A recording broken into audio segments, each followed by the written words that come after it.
Hello, everybody. I am thrilled to be here with one of my very dear friends, Anthony Conwright, writer at the New Republic at Mother Jones, and author of the upcoming novel, Speak Blackness. I'm so happy to have you here. Hi. Thank you. Hello. It's good to see you again. So, you recently wrote an article Mhm. about the myth of radical Black politics. And first of all, I would have you on here anyway, just because I love you and you're amazing. But I was like, oh my God, this is a conversation that everybody needs to be having right now. And the basic point you make that I think pretty much everyone left of Hillary Clinton can agree with is that Black radicals, since the beginning of this deeply troubling country, have Mhm. actually been reflective of how most people feel Right. about, and yet we're gaslit into talking about these people and thinking about these people as like militant extremists when nothing could be further from the truth. Right. Right. It really, I mean, I've always felt it, but I think it really kind of became apparent during the um George Floyd protest in 2020, and people saying, I mean, obviously, no one wants to really see violence, and at the same time, people were like, well, the Black Lives Matter is this radical organization, and for a while, even the country, the government, where it was on the lookout for your Black identity extremists was like a thing, and so one of the things that I realize is that we're so disconnected from history that the things that are very, very normal that happen all of the time in protests in this country are reformulated to be radical as a way to essentially scare anyone who can't see themselves in whatever movement is happening. I love that you say that because I don't think I would have named something that's like followed me my entire life until you said it that way. Of like, I don't feel like a radical. I feel like a pretty normal person that has pretty, like, yeah, maybe we shouldn't murder people. Maybe we shouldn't enslave or exploit people. Like, these feel like very normal things for me to think and feel. And yet, if you talk about them, there's this bizarre, like, people are going to like hold you with kid gloves, like, oh, like maybe we should. Why? If you like sit people down and give them a survey, should the police brutalize people? They're going to say no. Right. So why is talking about that socially complicated?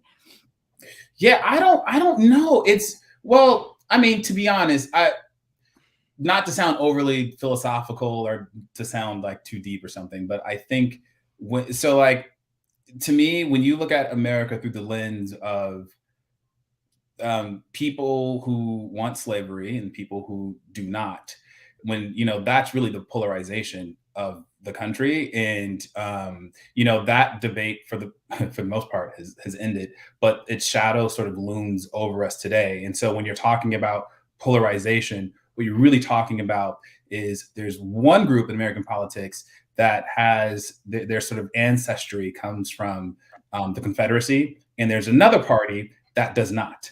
And so like that's really the root, like the sort of philosophical polarization that we're dealing with. And I think when you have a country that has racialized slavery, the problem for Black people is that you're always attacked by both flanks.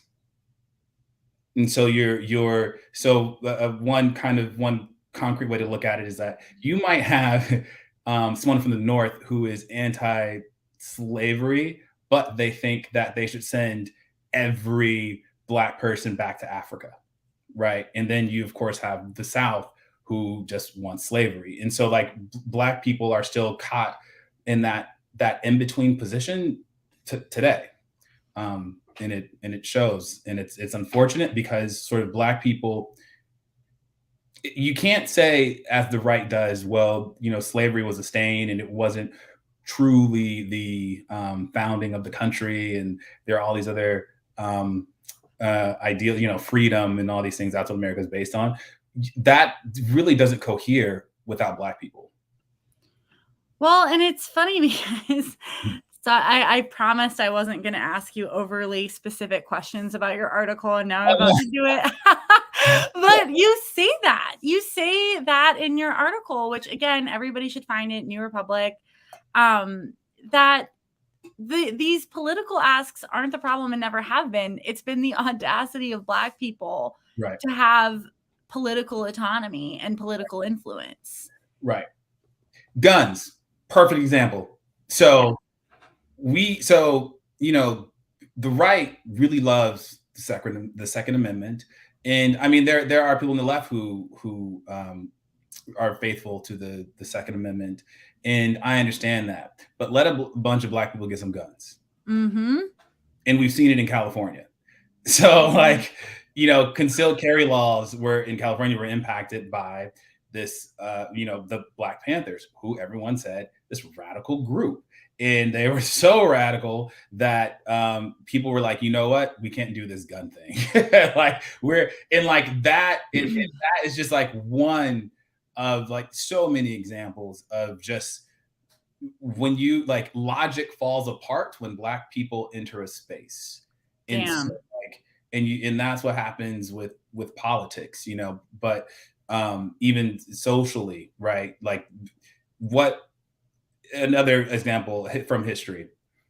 Typically, the child received the status of the father, right? That was kind of what happened in English culture, and in America, that was the case until slavery, because how can you, once you create, you need a system where you can reproduce slaves, right? Even though they're property, like, a Lamborghini can't produce a Lamborghini, but a slave can produce a slave. And so when you have that, you have to literally rearrange the makeup of your culture. And so a law was passed that said, okay, well, now the status of the child is going to come from the mother.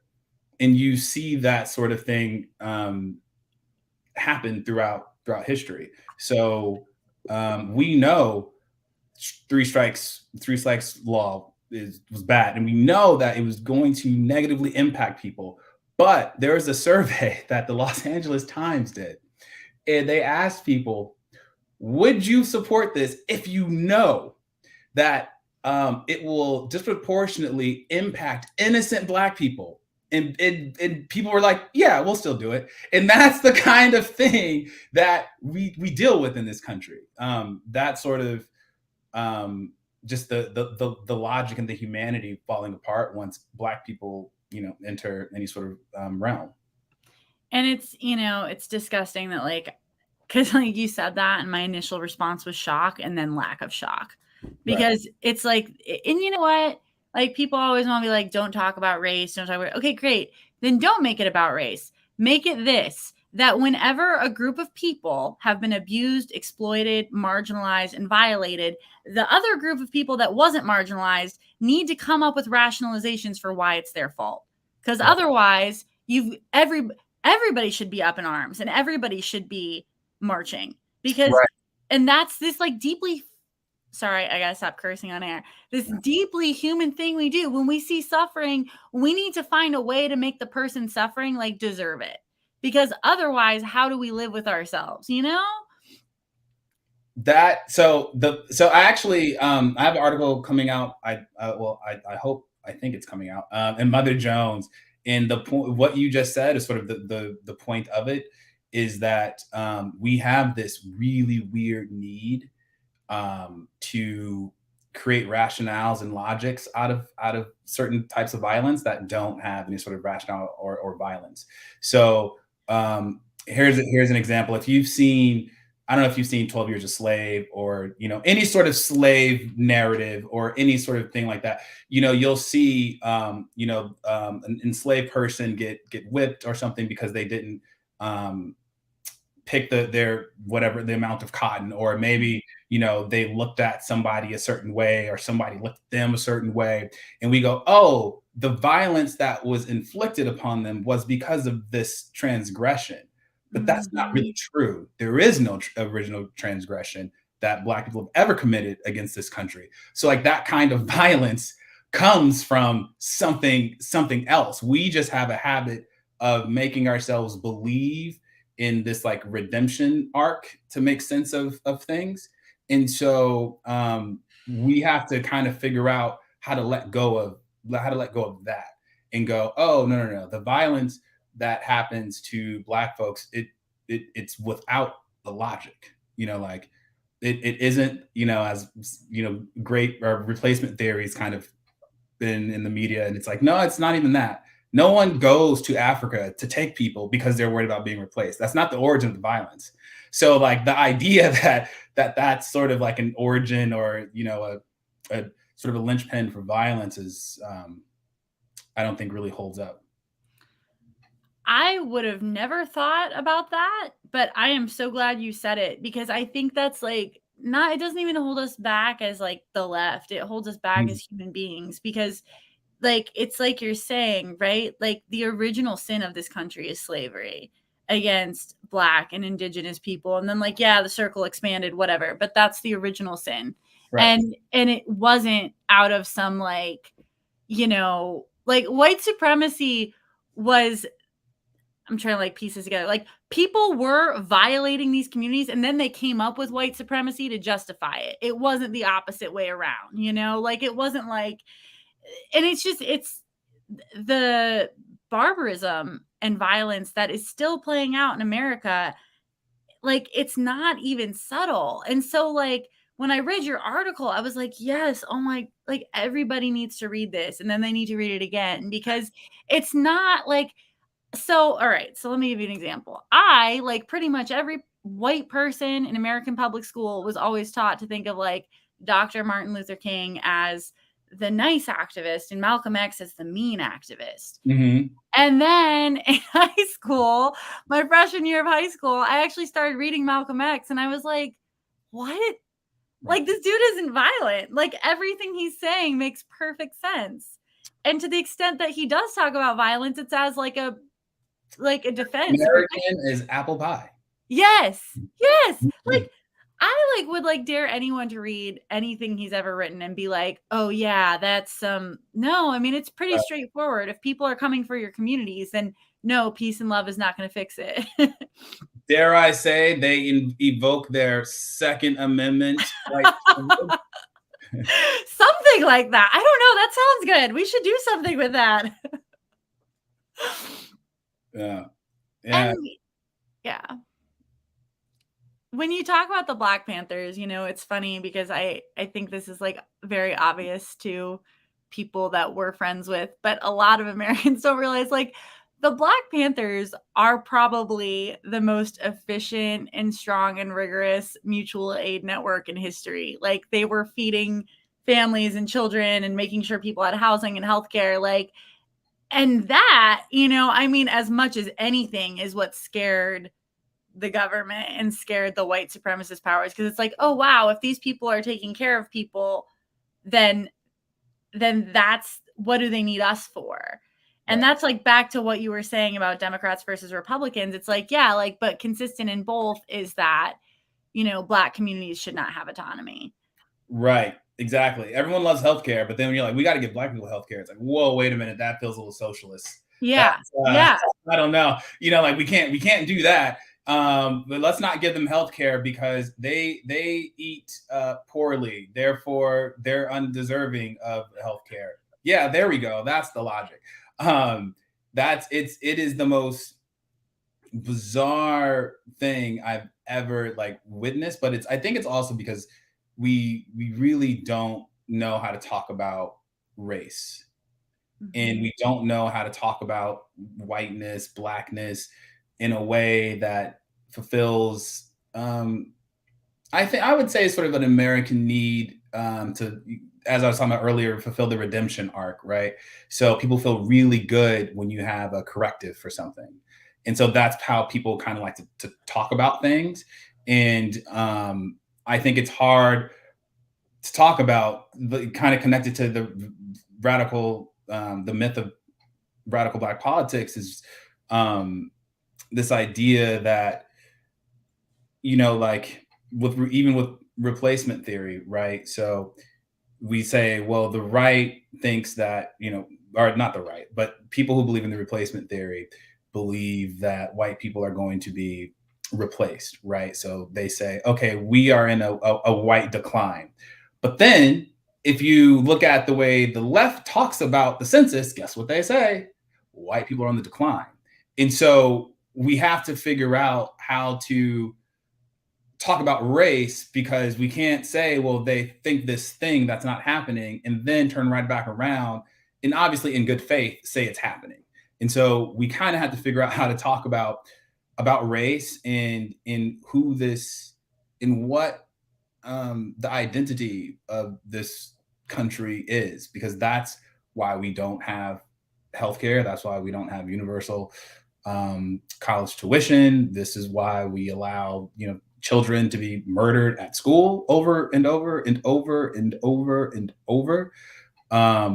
Like, we can't have nice things because we don't really know who we are. And so, we're kind of in this weird like cycle. Well, not to put you overly on the spot, but you are brilliant. So, what is the solution? Like, honestly, and like, I know that's like a big question that I wouldn't ask other people, and then I would ask you.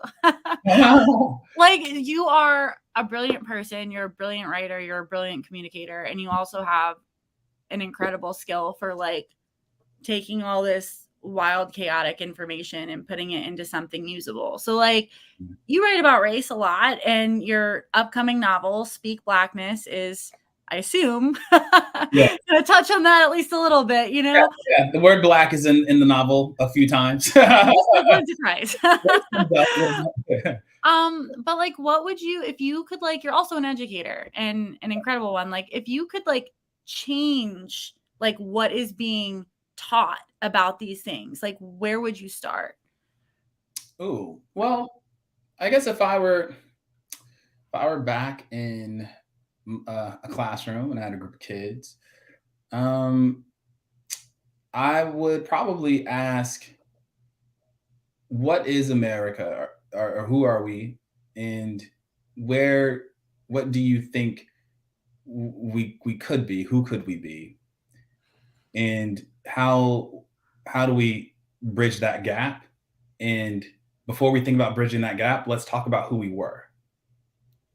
And so then I would go back and say, how do you perform a redress for this thing that happened to Africans who are now, descendants of slaves? Like, how do you redress this thing that took place?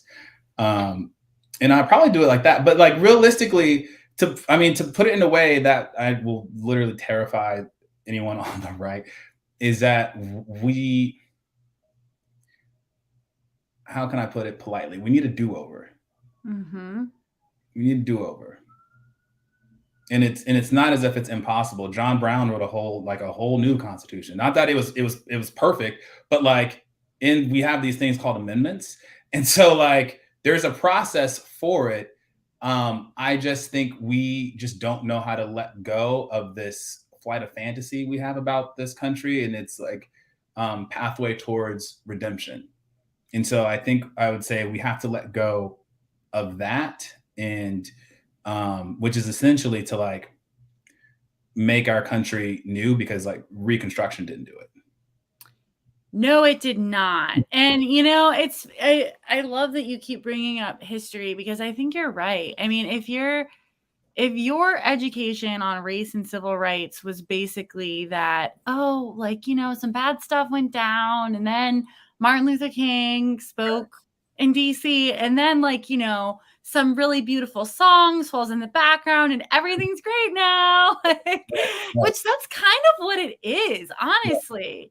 Right. Because like, you and I both love history. Like, I was like my favorite topic in school. And then like, I get older and start reading my own stuff. I'm like, wait a minute. Like, a lot of things are getting left out. And, and to realize as you get older, like actually the Black middle class is less prosperous than it was in the 60s and 70s right now. Right. That's terrifying. Right. Exactly. Exactly.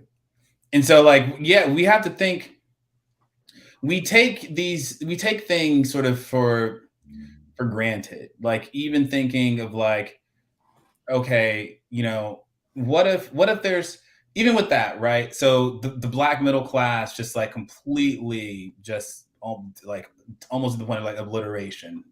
Well, what if there's something wrong with the like literally the idea of a middle class? Like Yeah. saying there is, but I'm saying like that's how we have to think. We can't just go, well, how do we get Black people into the middle class in this system? What if we go, no, what if this system is so fucked up?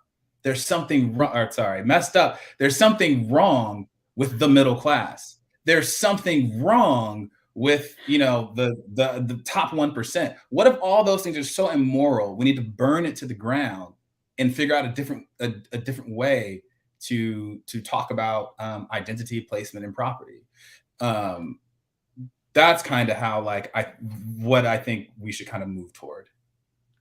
I really love that because it's, I mean, this is the problem with liberalism, right? It's like, okay, so we hear that you're mad that we've been mad to Black people. So what if we had more Black people in professional situations? Like, would that make you happy? And it's like, no, it's like, if,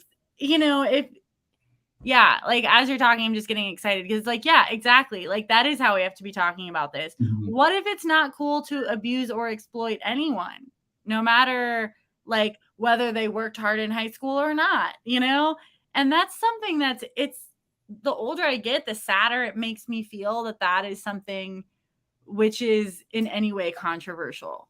Like we're out here fighting for like the minimum wage, which isn't even a living wage. And people are like, well, it doesn't take any skill to flip. Who cares? Are you Right. really saying that people deserve to die the death by 1,000 cuts that is poverty in America because they like got C's in high school? That's wild. That's wild when you really think about it. Well, and also just the idea that there's something like flipping burgers has a stigma in a country that's like morbidly obese. Yes. like Yes. you know what? Fine. In fact, if we cut out all this fast food, it would be beneficial for you. But then they don't want that. You can't like ban sodas, but like a person who might work at 7-Eleven where you get your big gulp of Coca-Cola is somehow unworthy of a certain type of life because their job, like that's we are a weird, violent country, and we just don't know what to do with anything. We don't know what to do except inflict violence on people. That's like the American sort of crutch, the default, where the place we return. And do you think that's like tied to our country's origin stories? Like, because I think about that a lot. I mean, we talk about this a lot. You and I both love Europe. We love other places because it feels like not that they don't have their own addiction to violence. I mean, like we're literally talking about the OG colonizers, but like, like it does feel like America specifically. I mean, we have more people in prison. We have more acts of violence against women and violence against pretty much every marginalized community. Like, right. We are, and like, this is not me talking shit. This is literally just like the data. We are an incredibly violent country. And where do you think that comes from? And like, what do people like us start to do to heal that? So people, especially on the left, are not going to like this answer. But I think so when you come from a country that literally just like asserted complete dominance over a group of people because they come from Africa, and they branded them with this thing called Blackness, in which violence was how you assert your power over that group of people. You alienate them from their ancestry. You do all of these things. Then how do you let that go? Like we have to really understand, just like, to use a very cliche term, the ocean of violence that was slavery in that people were habituated to it. Like, and it wasn't that Africans or enslaved people did things. Like a level of violence was inflicted on them to cohere the identity of a master. And like we haven't let that go. Like we don't know how, like you can't, we can't talk about how violent we are now without understanding that we haven't sort of healed from the violence that this country was founded on. And to be honest, I don't know how we change things without a little violence. I actually, I love that you say that because I don't know either. And I think the problem is, and I know that you and I have talked about this, people who have never experienced certain traumas are not going to become empathic to those traumas. Like they're just not. How could they? That's like expecting someone to wake up speaking a language they've never been exposed to. That's not how human beings work. Like Right. there is no way. And this is what, like the violent Black power movement of, that like the Black Panthers and Malcolm X were saying. They're like, yeah, okay, like people in positions of power and violence are not just going to wake up and be like, you know what? I want to be different. I don't like this. Let's try something new. Right. And expecting that is like the delusionality of the neoliberal system we're kind of all trapped in. That's exactly it. I mean, think about it like this. This is where I get so frustrated with, with the left, because I like, I'm going to say something and it's going to sound extreme, but like it is extreme. We just had a situation where someone bought a gun, went to a school and killed 19 children, 18 children. 19, I think, yeah. 19 children. Like 19 children were murdered, and it wasn't the first time. And to be clear, we haven't done shit. Like we haven't done a goddamn thing to drive the point home. We're not taking this anymore. How people in Sri Lanka push the prime minister's car in a river because of an economic crisis. Can you imagine what anyone with any kind of sensibility would do if their children were being murdered? Like the way that it's happening in the United States? Like how is it that this country is not in flames?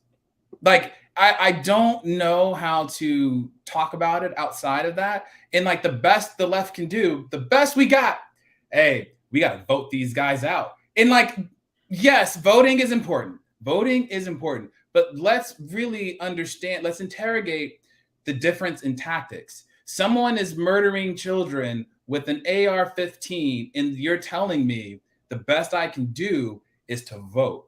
People like, when do I get to vote? It's not going to stop it tomorrow. So now you're telling me I got to wait and then allow the American news cycle to dilute all of the anger and frustration and pain we have toward this thing. So by the time that we do vote, there's going to be some other issue, some other thing that has distracted us. And then another school shooting is going to happen. And we're going to go, why? Well, because we let it happen. Because we like, I don't know how every gun store just was not burnt down. I don't know how there wasn't at least eggs thrown at Ted Cruz or lettuce and tomatoes, like something to show this is not okay. Like, I just don't understand. How did we go from 2020 people burning down like symbols of racism, capitalism, and banks and things and marching in the street when we saw a Black man asphyxiated to death, but we 20 children just were murdered right after someone live streamed murdering 10 Black people in mass in Buffalo. Like, I just voting is not like that's not the tactics that doesn't match the level of violence. Like it doesn't. It's important to vote. We need to vote, and we got to do something else because the level of violence just like isn't matching. I'm not saying we need to go out and like murder people. Like that's not what I'm saying. What I am saying is, why didn't we all just not go to work? The people who, I mean, for me, work is kind of different because like I write, but I don't understand how every teacher and every parent said, "Oh hell no, nah, we're shutting this down. Everything's shutting down." And taught like people stormed the Capitol because of misinformation about a presidential election. And I mean, I know marches are planned, which is great, and I think it's a beautiful thing. And also, just like, God damn, like we got to have another response to this kind of violence. Well, and I love that you're, because it's like, yeah, I'm so over telling people to vote. Not that they shouldn't. Yes, obviously, check your registration, whatever. But it's like you're saying, it's like I think we all feel right now like our emotional responses are not matching what is happening in this country. Like the most disturbing thing for me was like, oh man, like a bunch of kids and teachers were murdered in cold blood. A bunch of innocent Black people just going about their lives were murdered in cold blood. And this doesn't even feel abnormal to me anymore. No. Like what is happening in this country? I mean, I guess like what's always happened in a new and different way. Right. But like, you know, the Black Lives Matter protests that were 2 years ago today. Right. That is how we need to be coming at this every single time. Because whenever people are like, "Oh, that doesn't work," what are you talking about? Like, no, Right. it doesn't. Like, it does work if you keep doing it. And that's where I mean, do you think there's something to like a lot of people in this country are addicted to capitalism, and they're kind of like, well, like the levers of power, if we just like tell them. I literally had somebody in economics class in college, and I am not making this up, Anthony, say that, and I shouldn't laugh because it's not funny. Yeah, like Dr. Martin Luther King was cool and all, but did he try like working within the system?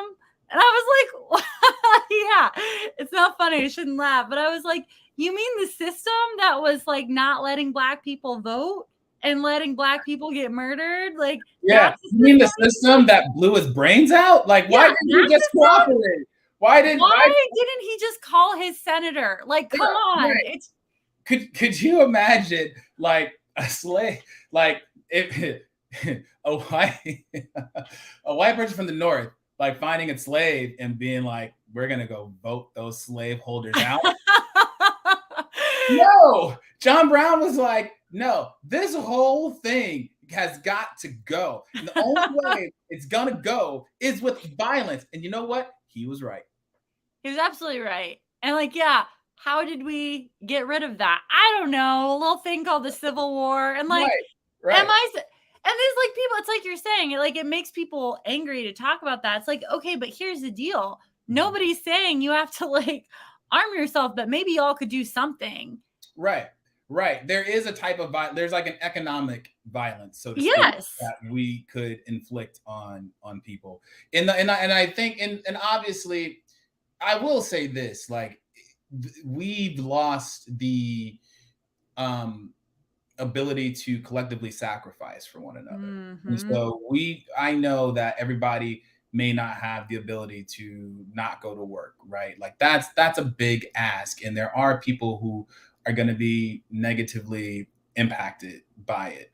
And I'm also wondering, okay, so how can we figure out ways to like help those people?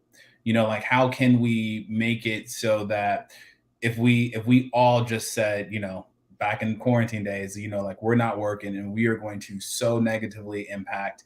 And I think if it were possible to only impact the people responsible, then yeah, that's great. We are all responsible. So we all got to suffer a little bit and we all got to support each other. And so like if there was a way to do to do that, I think that would be the way to go. But we also have to understand, like, that's a big ask. And so, like, I get it, and at the same time, I'm kind of like, you just can't keep telling people you go to the ballot box when people are running into buildings with AR-15s and shooting people. Like, it just that's that tactic just doesn't match. Especially because it's like, I personally don't feel in good faith telling people, like, yeah, if we just vote for Democrats, Right. like, I mean, obviously, like, I believe that I'm going to vote for Democrats, but no, like, those people are corrupt and evil too. Right. Arguably more so, because they're saying that they have our best interests at heart, and then they're doing nothing while their Right. Republican colleagues continue to take money from the NRA. I don't like. Right. I mean, how do you feel about midterms? I mean, I feel like, I think part of the problem, I think a lot of it part of it has to do with the media and how we talk about things. So, you get to kind of go back to the article a little bit. So there was a draft of this article. It was okay for me to say this. There was a draft where I completely just jump on the New York Times and David Brooks and all these, like, white male columnists there that are like, the Black Lives Matter movement is, like, hurting Black people, and Oh my about God. gun violence, basically, like, what about Black on Black crime and all this stuff. And so, like, I think the Democrats have to figure out how to they have to figure out an offensive. Ironically, they don't know how to do that without being offensive, if that makes sense. Yeah. So if you go back, if you go back and look at the presidential debates, listen to how they talk about immigration. They don't. So, like, are you just for, like, an open border? Do you want people? Can anybody just come over? Well, they don't know how to, like, they might directly say no to that, but they don't know how to advocate for the thing that they want without using language that's obviously going to disenfranchise somebody, that's going to make them have to answer tough questions. But you have to be able to communicate your point, even the stuff with critical race theory. So, like, the left just started defending critical race theory without even, like, themselves knowing what it is. Obviously, it's a defense in good faith because you have, like, racist white conservatives who are attacking a thing and just completely, like, plundering the definition of it. But it isn't as if the left can go, oh no, this is what it is. Let's do it together and argue for it. And by the left, I don't mean John Oliver. I mean politicians. So, like, politicians have a hard time talking about it, but they can say, well, it's silly, but you can't argue for it. So, like, your defense actually doesn't really even help me. You're just preaching to the choir. So, like, it's stuff like that. Like, the Democrats don't know how to go on a policy offensive. Damn. Sorry, I just said I wasn't going to curse, but that is what it is, though, isn't it? Right.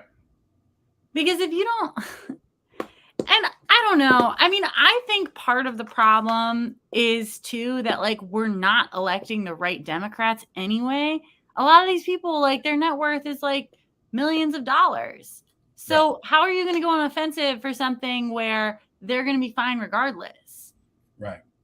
I mean, I think, yeah. I mean, and also we tend to kind of focus a lot of our conversations on, by, like, having conversations based on group impact, right? Right. So we'll talk about even police brutality is a perfect example. So, like, we talk about police brutality, and we typically talk about it as, like, a thing that happens to Black people. Mm-hmm.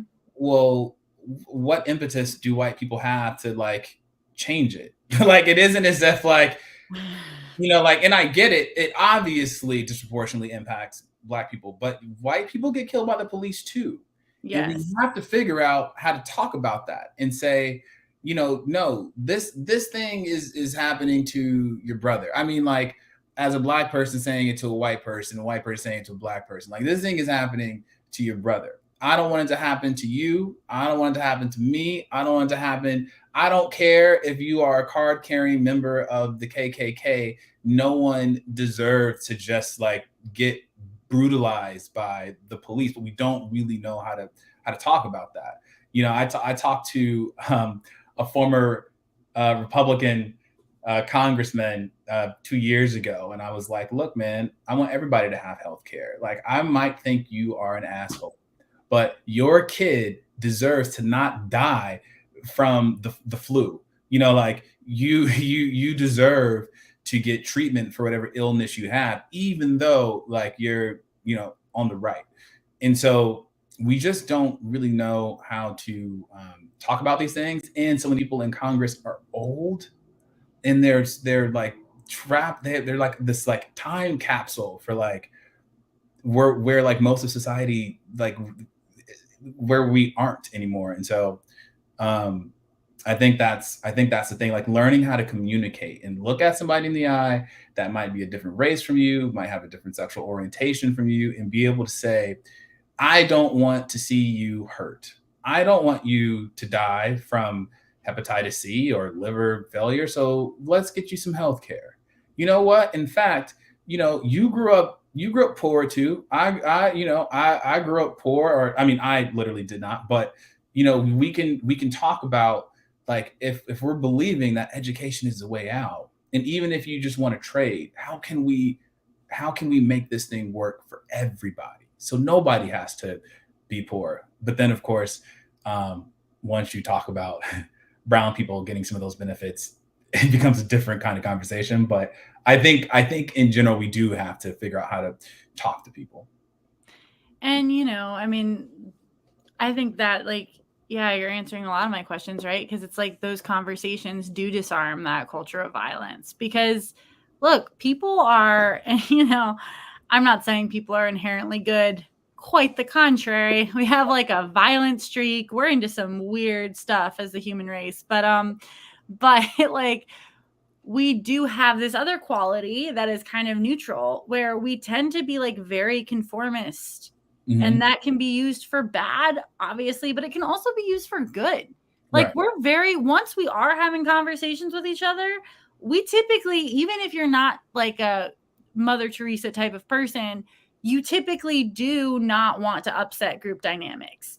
And when we're Right. accepting group dynamics that are like premised on race violence, class violence, gender violence, people are going to adhere to those. It doesn't necessarily mean they like or dislike them. People are just kind of like that. Right. Well, because so much of our identity is based on exclusion. So, for example, Yes. so like I might even, there are going to be some men who are like, no, that's not true. Um, Then you we got to say we it. only understand what it means to be a man by understanding what it means to not be a woman. Yes. And so like we come up Yes. with these weird formulations like, fight like a man, or like do this like a man, or like, don't, like women are emotional, like that kind of speak, so that way we can have um an identity based on not being a woman, and then that identity is reinforced how? Through violence. So this certain type of treatment happens to women, it doesn't happen to men.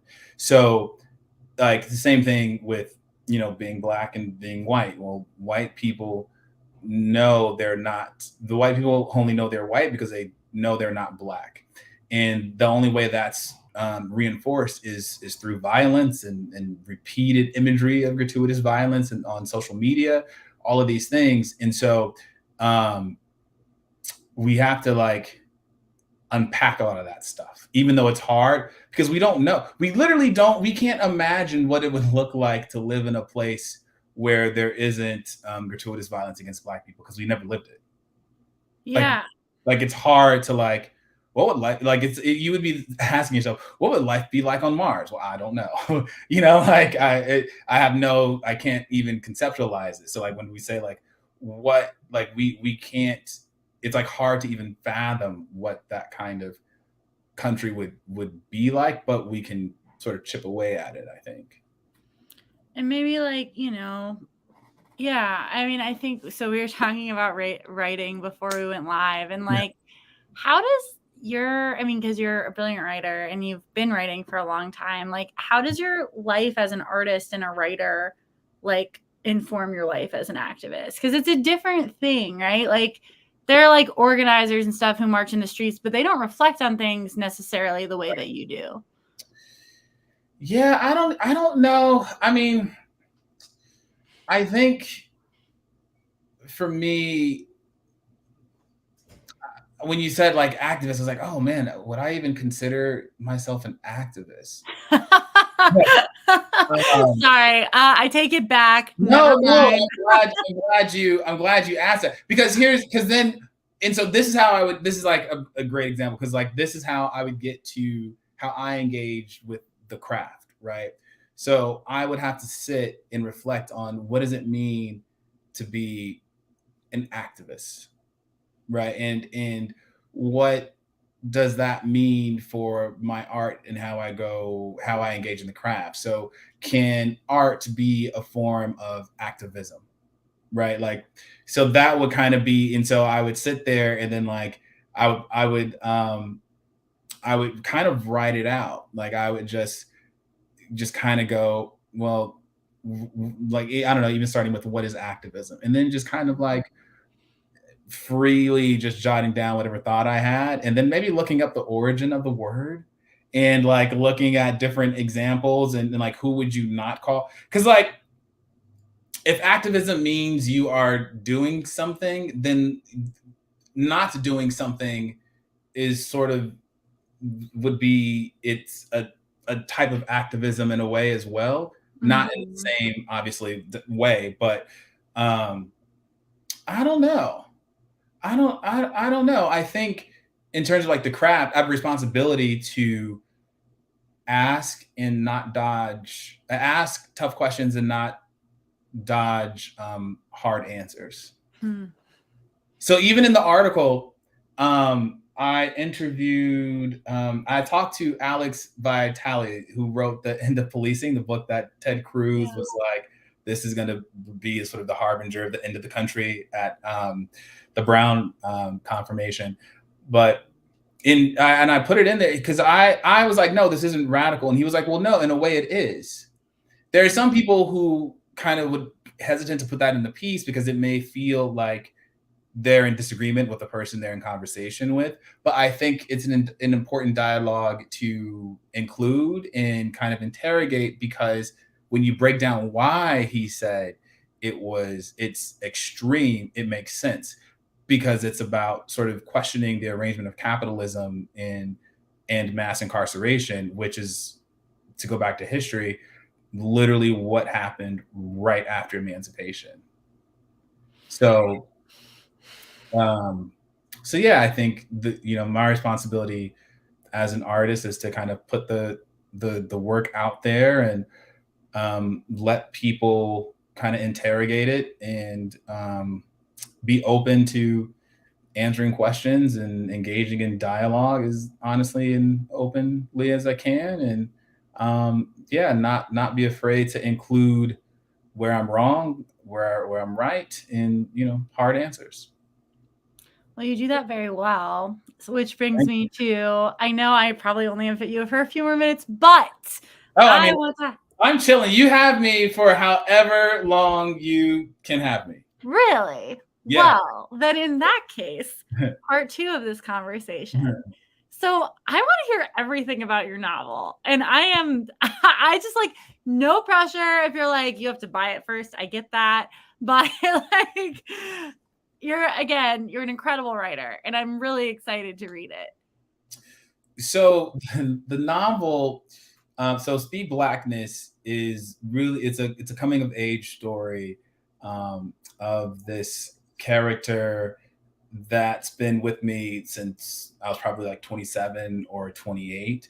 And I really didn't know how to talk about Blackness or coming into Blackness or even been able to define it.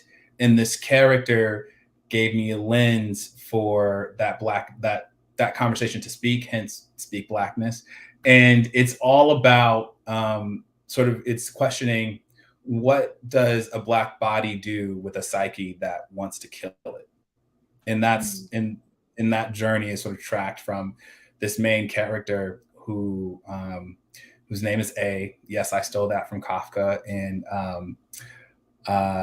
Coetzee. And so yeah, it's just it's really it's also interrogating the distance and absence of distance between fiction and nonfiction.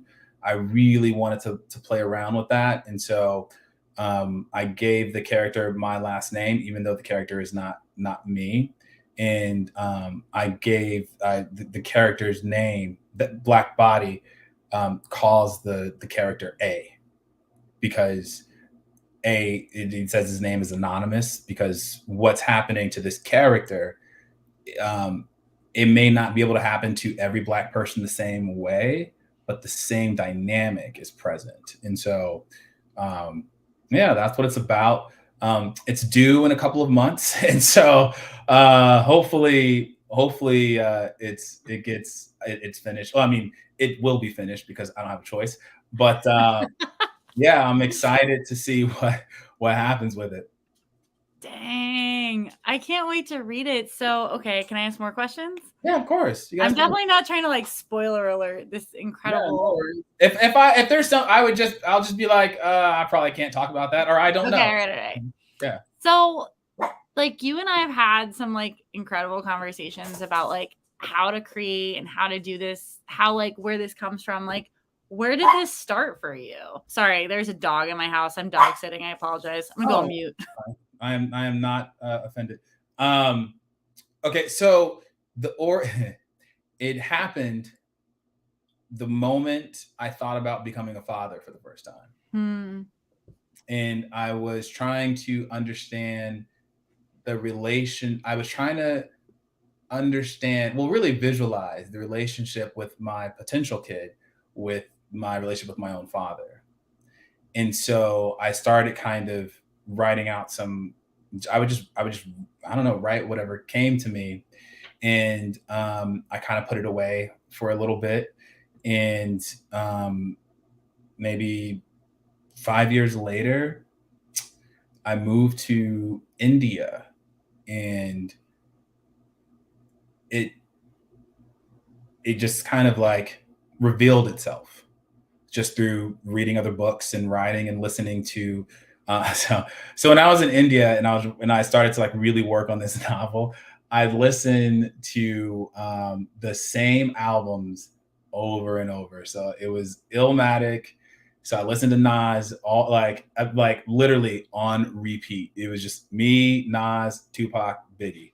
It was just, and so like I would listen to it and I would just like kind of write to it, and that was sort of the process. And I think trying to allow myself, just kind of as being Black and the artist, allow myself as much room as possible to play with the craft, and borrow from Black writers, non-Black writers, and just kind of put it all together to create this work that was really complicated to write, that was really stressful, and difficult, but a joy, at the same time.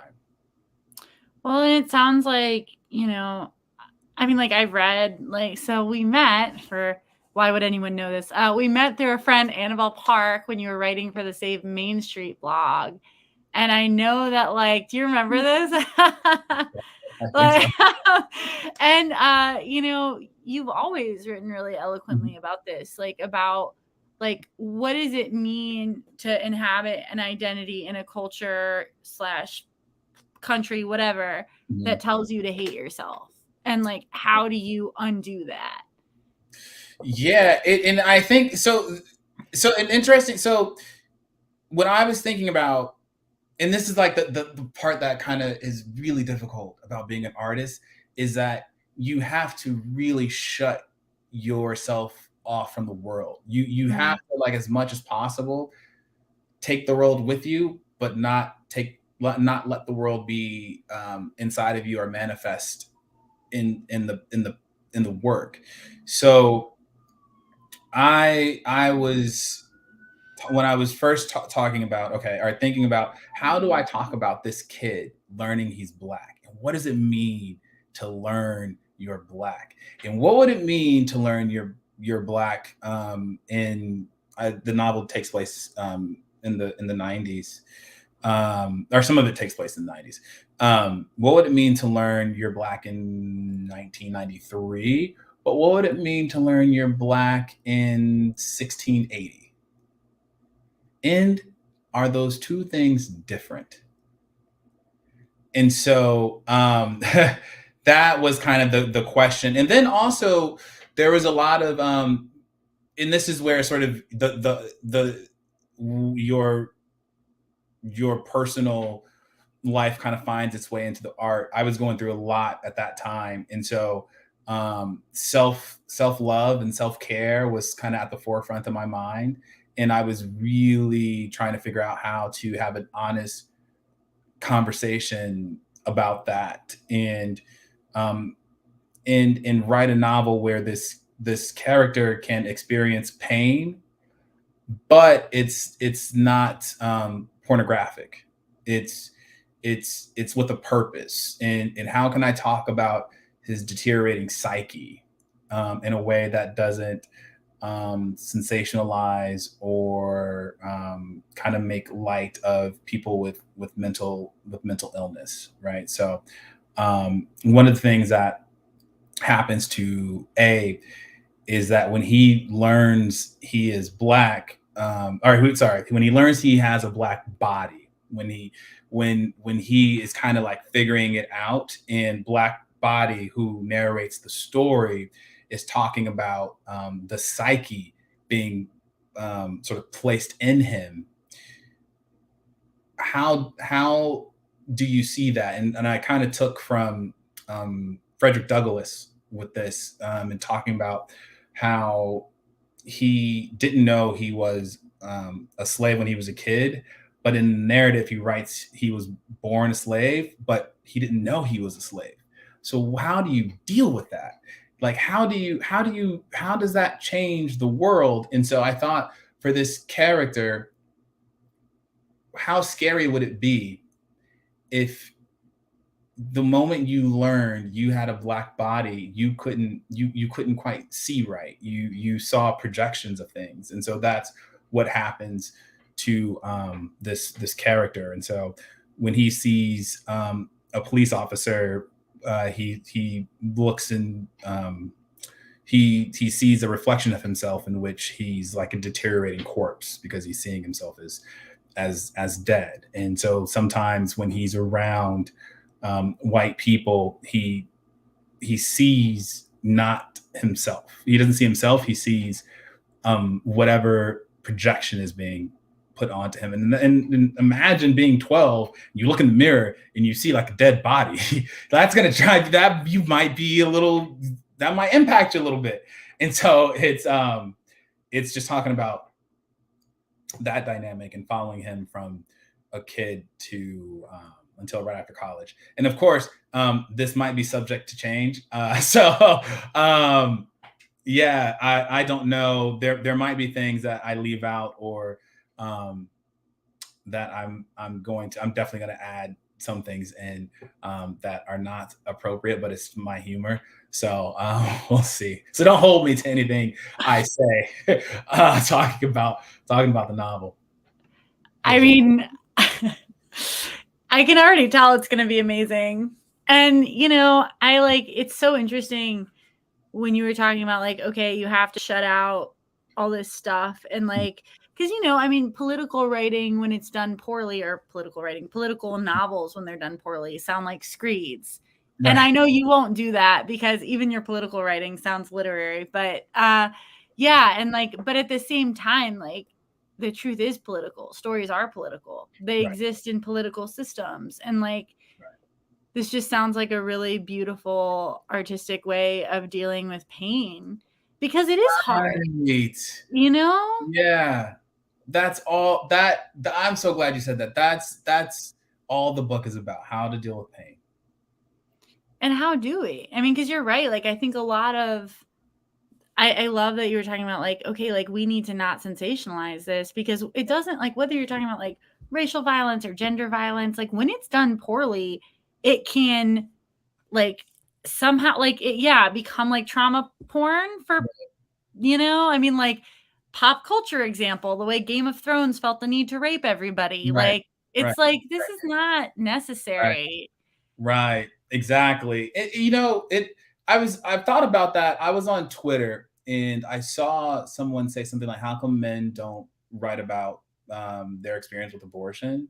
Mm-hmm. And I thought it was a fascinating question, because for some reason we've assigned the ability to talk about pain to certain groups. And I almost tweeted back, because the shame and embarrassment and guilt tied to it. But I didn't, because Mm-hmm. we don't, we've somehow commodified hurt. And we say this group's pain has X amount of currency, and these are the only people that can spend that currency in the papers or on the blogs or whatever. And I think it really does a disservice, to everyone, because everybody hurts, everybody experiences shame. Like, I'm not a woman, and so I don't know what it's like to be the person who experiences the actual abortion. And but I also know, like, what shame and guilt feels like, and I know what it feels like when you're haunted by it, and so that was kind of one of the things that I was trying to figure out in the book as well. Like, there are things that it might seem like they actually happened to me, but they didn't happen to me. Mm-hmm. And so I always kind of, I felt a little fraudulent when I was like drafting certain scenes. And then of course it's compounded when you say, hey, friend who has actually experienced this thing, can you read this and like tell me what you think? If it's not worthy of the experience, then I'll leave it out. Mm-hmm. Yeah, I think we do a really disservice to each other when we don't let ourselves talk about um, pain we feel, even if it's through proxy. Well, and I think it's like, I mean, we've addressed a couple blind spots of progressives, but like, this is like a big one, I think, where it's like, oh, unless you are a plus size, transgender, interracial, like, yeah, y'all are like, I mean, tell me I'm wrong, okay? Like, you can't talk about, and it's so alienating, because you know what? The one thing that draws us together, all of us, is that there are certain traumas every human on the planet's going to go through. We're Right. all going to go through the deterioration of our bodies. Right. We're all going to lose our parents or our kids. We're Right. all going to, have our heart broken probably a few times. And Right. these are things when, like, if we really like let people connect over those things, Right. that could be like kind of beautiful. Right. Instead of like, oh, you're a woman who's been raped. Let me create this Hollywood story of what that looks like for you. Right. When, like, as you're saying, like, men are raped, men are sexually assaulted. And it actually is a very different experience than it is for a woman or a trans person. Like, people need to feel bold in their own stories, and they can't feel like that when we're like tokenizing trauma almost. I don't know. Like, Right. Right. Well, yeah. Well, like when you're saying, well, only certain people can, and like obviously you don't want people to kind of mooch off of your trauma, but I think totally. and I think that's just a conversation, but I don't think it's um sort of a non-starter, like automatic. Mhm. Like I think we can find ways to have everyone experience it. That's how I connected with Joe Walsh of all people. Really? I so I was in Iowa with Annabelle, and the day before this conference, she was like, Joe Walsh is going to be there. You're going to have to interview him. And I was like, oh my God. Now, in 2008, I hated him. Like I just, every time I saw him on TV, I just was like, F this guy. And it just so happened, before I found that I was going to interview him, I saw him on an episode of Real Time. And Bill Maher was asking him about his past. And you can see the sheer shame and embarrassment come over his face for all the things he said about Obama and being a Tea Partier and all this stuff. And so at this time, he was running against Trump, actually. And so I conducted an interview, and I think it was about sustainability or something like that. Someone asking him questions. And then at the end of the interview, I said, look, I cannot do this and not say this to you and have like integrity within myself. Yeah. I thought you were an asshole. And he just kind of looked at me. That's amazing. Yeah, I was like, man, like, thought you were an asshole. And I saw you on Real Time last week, and I saw the shame on your face. And I said, I know what shame and guilt feels like. It doesn't feel good. And so we start talking, and then we start talking about Black Lives Matter. And I was like, and so we had to finish, and then the next day, all right, so he had to go or something like that. But he says, okay, I'll come over to the Airbnb you guys are staying at, and we'll have dinner. Oh my goodness. So he comes over, he brings over his lovely wife, and I think his campaign manager at the time, and me and Annabelle were there, and some other people. And we talked, and then we said, okay, tomorrow we're just going to talk about whatever. Like, we're just going to have like a long form conversation. And so he comes over, and we talk about like, we're in like the shit, right? And so at the end of it, I was like, just say it. You just try to say Black Lives Matter. Just see what happens to you. And he couldn't do it. And he's like, well, don't you think there's like some anti-cop and oh my gosh. And I was like, no, or like, and I said, it's not about hating white people. It's about loving Black people. And he like stopped, and he looked at me, and he goes, I just had a moment. Like, something just happened. And then after George Floyd, I get this text from Joe Walsh, Black Lives Matter. No way. And I was like, wow. I mean, not that like I convinced him or something like that. Not that like I was like the triggering thing. But that was such a wonderful lesson for me to learn. So like, I'm so thankful that I saw him in 2008, and I thought he was like this huge asshole. And I'm glad I saw him in 2021 and saw him kind of transform. And I'm so glad that I made my own mistakes in life, and I had to deal with shame and guilt, because that allowed me to go, well, just because you stumble and lose your way, it doesn't mean you're lost forever. But yeah, and I'm just glad, and like, it's been a wonderful, and like, we've had a really good friendship, and it's been nice. And so I think allowing people to connect over emotions is always a good thing. That is an incredible story. You're making me want to be like more open-hearted. And I don't think I like identify as a cynic or anything, but that's kind of beautiful. Yeah, see, I do. What? People would say about me, like, he's very pessimistic.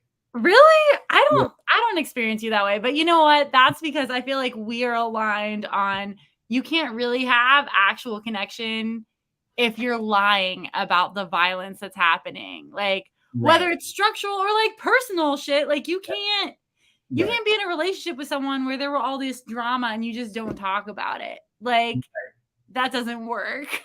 Well, for me, I can't engage in my art if I'm not honest. Because Yes. if I'm dishonest or not, well, if I'm not being honest with myself, I'll get writer's block. And so, Interesting. yeah. So I think a lot of writer's block sometimes comes from not being able to be honest with whatever art you're engaged in. Because I'm so like, I can't write journals that, like, I can't go, okay, this morning, I woke up and I made coffee and this happened yesterday, blah, blah, blah. I can't do that kind of writing, even if I'm writing about something traumatic that happened. So like, if let's say I experienced some sort of like fling or something, whatever. That's just an easy example. I couldn't go like, I met this person and they were so wonderful. I couldn't write it down like that.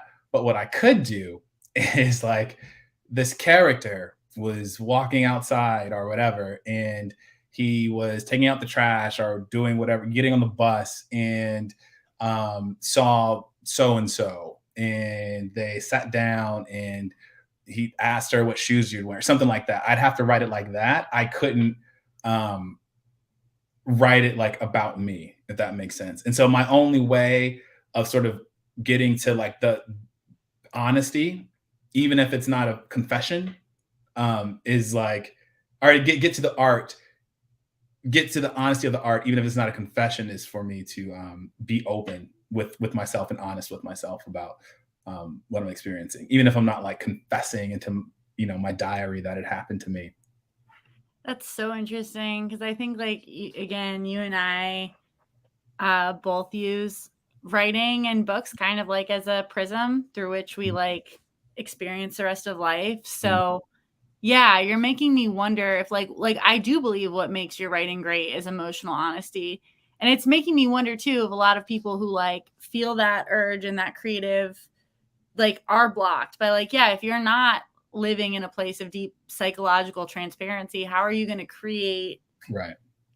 like what would you even be creating, right? Or would that be like a series of projections, Right. Which Right. is Exactly. fine, I guess. I don't know. It depends on what you want to do, but Yeah, I'm sure there are some people who can fake the funk. Like I cannot. And so like my second book is like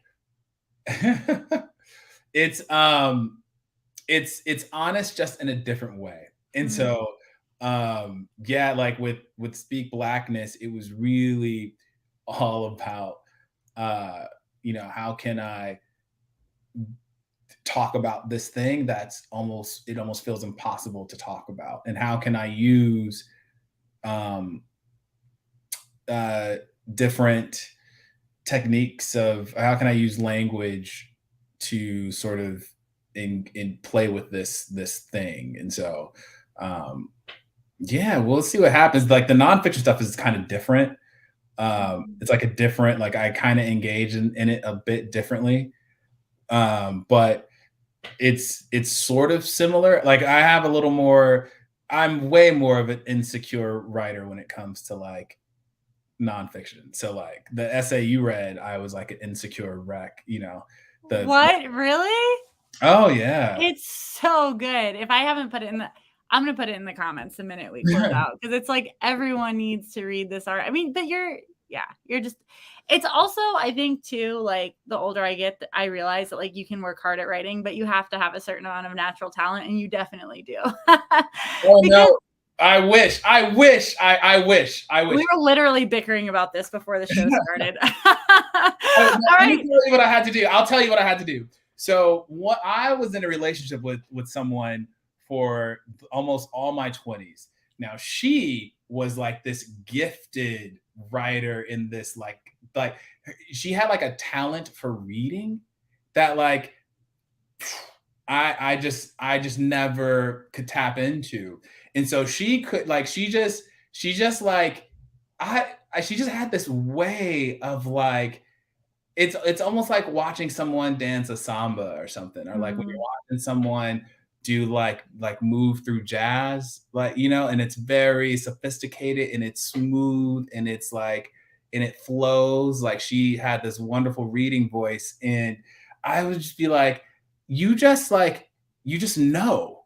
And like I would have to, so I would go to work Monday through Friday, and this is before I started waking up at like 4 or 5 in the morning to do my writing. I would spend 7 to 8 hours on a Saturday just teaching myself writing.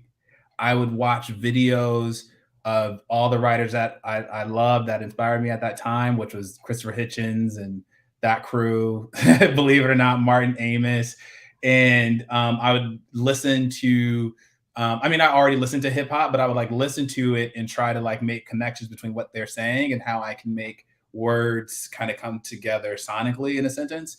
And I did that. I mean, I wouldn't go out on Saturdays. I wouldn't do anything. I would wake up, rewrite, and then when I realized I needed to like ramp it up more because people were so much more talented than I am, I got up at 4 o'clock every day. So I get up at 4, and then I would have my coffee, and then I would read something, and then I would like work on a particular skill as best I could. And so like, all right, how can I use the comments to like modify this thing? And then I would just do it. And then I would like read an article and then go, okay, can I figure out what's happening here? And so I would ask myself, what helped me was something I learned from someone, and they said, think of your writing as a piece of energy and see how the energy starts and where it's interrupted. And you want to get rid of all the interruptions so the energy flows. That's incredibly beautiful. Yeah. I'm stealing that. I don't know who said that, but I'm stealing it. I'm attributing it to you. Rob Reardon is his name. Yeah. And so like I had to work so hard. In fact, the very first time I met you in person, I was working on an article. I had been working on an article for The Atlantic that I totally blew. Like oh my God, I so messed up. Like this is how like not talented I am. Like the editor accepted the pitch, and then my draft was so bad. Like I think she was just like, oh my God, what did I get myself into? I need to like, let this go. And so what interrupted the energy? You got to tell us now. So I didn't understand. Now, mind you, I'm 36 now, so I was like 30, 31 maybe at the time. Yeah, so yeah, I was 31. And so and in fact, I think right before I saw you, I found out the pitch was accepted. So like I like cried in this alleyway. Where was I? There's like a little park. And I mean, there are lots of parks. But like I can see it in my head. I just can't name it. If I saw it on a map, I would be able to name it. But I like cried like because I'd wanted to be in The Atlantic, and finally an editor accepted my pitch. And what she told me, I'm so glad. She was so generous in what she was telling me I needed to fix. I just didn't know how to fix it. She said, you need to have a narrative with a tightly wound scope. And she was like, your draft reads too much like an academic paper. And I mean, I'm not an academic. I went to the prestigious institution of San Diego State University. So like the finest city in the world, as we were just discussing. after community college. So like I had no idea what she was talking about. I had no idea. Like when I said I had no idea, I was like, I don't even know what this means. Like, can you just like tell me something like that makes sense? And when I was ready to understand it, I did. And that became when I was ready, after I wrote my first novel, I had this anxiety for like a month. Like, I like cried I would like cry in the shower. Like, just like I would like weep in the shower because I didn't know what to do with myself. Like, but see, like as you're talking, like I just keep thinking, I'm like, well, but this is why he's a great writer. Because see, you say you don't have a talent, and I'm gonna just like push back a little bit. I'm sure you did all those things you said you did. Okay, I'm not calling you a liar on the internet, but if you didn't have Anthony, your like perceptiveness, your understanding, like your natural affinity for, I don't even know what the word is, but like for life and how to turn what is external into something beautiful, you wouldn't be the writer you are, you know? Like maybe you did have to work for the structural stuff. I don't know. But the rest of that, natural talent. Thank you. I enjoy winning arguments. No, But seriously. I will receive. I received that. Thank you. Like I really, I really did. It's just fun. Like one day there's going to be like, people. If anyone is ever curious, like how did Anthony like write this thing? They're just gonna like go back to people I dated, and they'd be like, he had this annoying alarm clock that would go off at 4 in the morning. He had another one that went off at like 6:30. Then he had another one at 8, and like one was even just like drink water. Then the other. Oh my gosh. Yeah. That's kind of inspiring. All right, I need to get on top of myself. If like I don't have any of those alarms. Yeah, well, I'm weird. Well, it's because again, like there's just so much that I don't know. I do think you're right in that. Like I think if there is a gift that I have, it's in the assumption that I'm wrong, and so it makes me kind of investigate things a little deeper. And so, like, and I'm okay with being wrong. Like I don't care. I I told my editor. I said, look, man, if you think I did something wrong, if you know there's a way to make the piece better, I don't care how you tell me. You can go, Anthony, this is a shitty draft, and then just tell me how to make it better. I'm happy, you know. Okay, well, I mean, that is something that I think, our high self-esteem culture misses how valuable that skill is, like of self-interrogation. Right. Whether it's trying to hone a craft or like understand, okay, why do I have these internal prejudices? Why do I have the opinions I have? Like that self-interrogation is what creates beautiful people, right? Because without that, we're just on autopilot with whatever society gives us. And I don't know if you've looked around this country lately, but like you don't want to be going on autopilot with those assumptions. So I don't know. I'm sorry. I've definitely kept you like 90 minutes, which is so rude, but I just love talking to you so much. And this was so great. Yeah, no, not at all. The pleasure is mine. I'm like, I'll pour a glass of wine and we can keep going. I hope you can't see the wine rack. Okay, you can't. But yeah, this is my jam. And so that's the other thing. I steal from other people. I assume I am not the smartest person in the room. So I just like talking to people and like listening because that will obviously, inform your art in some way. So this has been very helpful for me. And it's always nice to see you and talk to you. Yeah, so I was about to say, unfortunately for you, I am going to be asking you back because this has been wonderful. You say when, I'm there. Awesome. Thank you so much, Anthony. And again, everyone, his Twitter handle is in the Chiron here, and you can find his work at Mother Jones, New Republic, The Atlantic. Am I missing anything? Where else can people find you? It didn't get hit by. Okay, right. So not The Atlantic. Yeah, no, not yet. Not yet. And Speak Blackness will be soon. And I am very excited to do lots of shows about it when it comes up. And I'm just so excited to read it too. Yeah, I mean, you can just come to New York and we can read it together. I would love that, actually. Yeah, I know. Like, this is slightly more lame than us hanging out in New York, but only slightly because this is great. Yeah, I had such a good time. Thank you so much, Anthony. And we will see you back on here soon. All right. Thank you. Bye, everyone. Bye.